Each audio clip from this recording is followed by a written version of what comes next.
হাতে বল পায়ে বল, তার নাম ফুটবল। ফুটবল খেলা কিন্তু জমে গেছে। দুটি ফাইনাল ম্যাচ আমরা দেখতে পারবো 15 তারিখে। 15 তারিখে প্রথম ম্যাচটি হবে আর্জেন্টিনা বনাম কলম্বিয়া। এদিকে কিন্তু কলম্বিয়া উরুগুয়েকে হারিয়ে তারা ফাইনালে আর্জেন্টিনার প্রতিপক্ষ। 15 তারিখ সকাল 6টায় খেলাটি অনুষ্ঠিত হবে।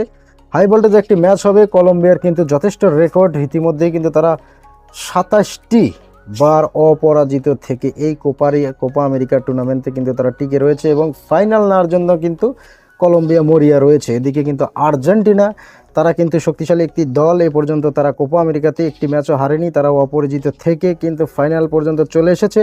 তবে আমি আর্জেন্টিনাকে অবশ্যই এগিয়ে রাখবো, কারণ আর্জেন্টিনা একটি ব্যালেন্স টিম। তাদের যথেষ্ট ফাইনাল নেওয়ার রেকর্ডটা রয়েছে, 15 বার তারা ট্রফি জিতেছে এই কোপা আমেরিকাতে। এই দিকে আমি আর্জেন্টিনাকে অবশ্যই এগিয়ে রাখবো। তবে ব্রাজিলের সাপোর্টাররা তারা কিন্তু কলম্বিয়াকে সাপোর্ট করবে। তারা কিন্তু একের পর এক ব্রাজিল হারার পরে তারা যে দলটি আর্জেন্টিনার বিপক্ষে খেলেছে তারা কিন্তু সেই দলটাকেই সাপোর্ট করেছে। তো ফাইনাল ম্যাচটি কিন্তু ব্রাজিলের দর্শকরা অবশ্যই দেখবে এবং এই ফাইনাল ম্যাচে ব্রাজিলের ভক্তরা তারা কিন্তু কলম্বিয়াকে সাপোর্ট করবে। তো দেখা যাক শেষ পর্যন্ত। ব্রাজিল তো অনেক আগেই বিদায় নিয়েছে এই টুর্নামেন্ট থেকে, কোপা আমেরিকা থেকে। এখন ব্রাজিলের ভক্তরা তারা কোন দল সাপোর্ট করবে? তারা কিন্তু উরুগুয়ের পরে এবার দেখলাম আমরা কলম্বিয়া। শেষ পর্যন্ত তারা কলম্বিয়াকে সাপোর্ট করবে এই ফাইনাল ম্যাচে।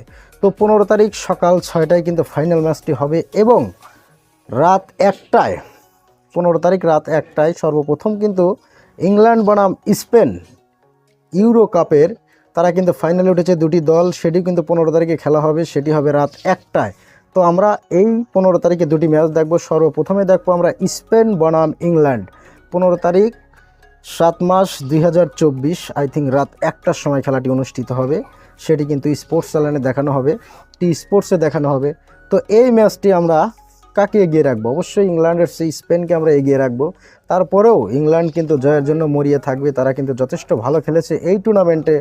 তো দুটি ফাইনাল ম্যাচ কিন্তু আমরা দেখতে পারবো। রাতের ম্যাচটা কিন্তু অনেকেই মিস করবে, তবে রাতের ম্যাচটা কিন্তু ইম্পর্টেন্ট একটি ম্যাচ, ইউরোর ফাইনাল ম্যাচটি। সেই ম্যাচে কিন্তু স্পেন বনাম ইংল্যান্ড প্রথম দল হিসেবে লড়বে এবং সকাল 6টায় আর্জেন্টিনা বনাম কলম্বিয়া। তো আর্জেন্টিনা এবং কলম্বিয়া এই ম্যাচটিতে কিন্তু দর্শক সবচেয়ে বেশি হবে, কারণ এই ম্যাচটি একটি গুরুত্বপূর্ণ। আমরা জানি কোপা আমেরিকা এই টুর্নামেন্টে সবচেয়ে বেশি খেলা দেখছে, তবে রাত 1টার সময় অনেকেই ঘুমিয়ে থাকবে।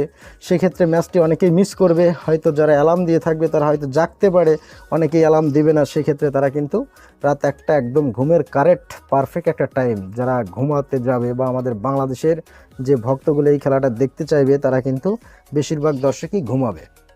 কিন্তু কোপা আমেরিকার এই ম্যাচটি দেখার জন্য প্রত্যেকটা দর্শক ভক্তরা তারা কিন্তু এই ম্যাচটা দেখার জন্য মরিয়া থাকবে, কারণ আর্জেন্টিনাকে হারাতে চাইবে কলম্বিয়া। ব্রাজিলের ভক্তরা এটি কিন্তু ভাবছে, কারণ এ পর্যন্ত আর্জেন্টিনাকে কিন্তু হারাতে পারেনি ব্রাজিলের ভক্তরা। শেষ পর্যন্ত এই ফাইনাল ম্যাচে তারা আর্জেন্টিনাকে হারাতে চায়। তবে শেষ দেখাটা দেখা যাবে, সময় কিন্তু আর নেই। আজ 11 তারিখ, আর 4 দিন বাকি আছে। 4 দিন পরেই কিন্তু আমরা ফাইনালটা দেখতে পারবো কোন দলটি জয়লাভ করে। তবে শুভকামনা রইল আর্জেন্টিনা দলের জন্য। আমরা অবশ্যই চাইবো আর্জেন্টিনা যেন 16তম ট্রফিটা যেন ঘরে তুলতে পারে, সেই প্রত্যাশাই আমাদের।